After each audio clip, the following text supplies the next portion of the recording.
প্রত্যেকটা বিবাহ বার্ষিকীর জন্য আমি এখন অপেক্ষা করি আমাদের তিনজনের একসাথে হওয়ার।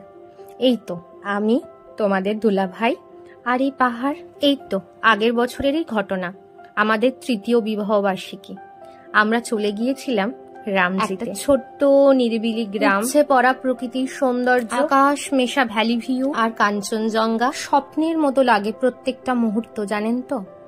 যখন এখানে বসে নিরিবিলিতে ভাবি জীবনে কি পাওয়া হলো আর কি পাওয়া হলো না, তখন যেন এক নিমেষে মনটার ভিতর একটু মেঘ জমা হয়। থাক, মেঘটা বরং এই ব্যক্তিগত কোণাতেই থাক, আপনাদের সাথে শেয়ার করি। চলুন একটু রামজি। আমাদের একটা দিনের আস্তানা ছিল এই প্রকৃতিতে ভরা সুন্দর একটা হোমস্টে, দেওরালি রিট্রিট।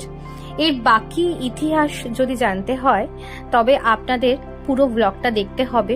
আমি কমেন্ট বক্সে তার পুরো ব্লগের যে লিঙ্কটা সেটার মাঝে বলে রাখা ভালো।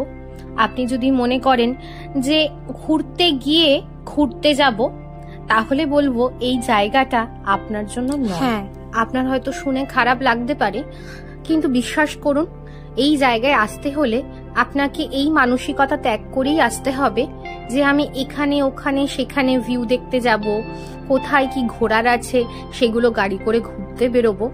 এটা সম্পূর্ণ যদিও আমার ব্যক্তিগত মতামত, কিন্তু আমার মতামতের সাথে তো আপনি চলবেন না।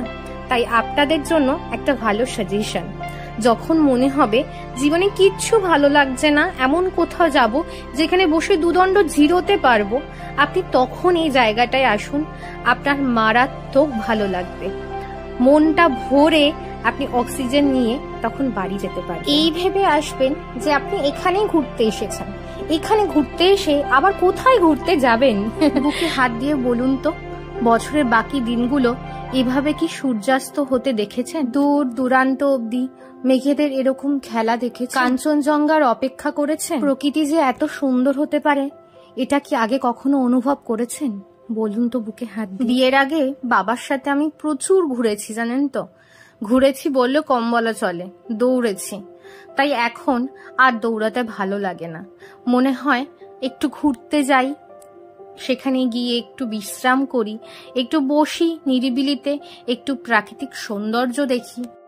আমার কথাগুলো শোনার পর যদি মনে হয় কখনো এইখানে আসবেন, আমি এই জায়গাটার পুরো ডিটেলস আমার ব্লগটায় দিয়ে রেখেছি, লিংক আমি কমেন্ট বক্সে শেয়ার করে দেবো, আপনারা সময় মতো করে দেখে নেবেন। পাহাড়ি রাতের নিস্তব্ধতা উপভোগ করতে করতেই কখন যেন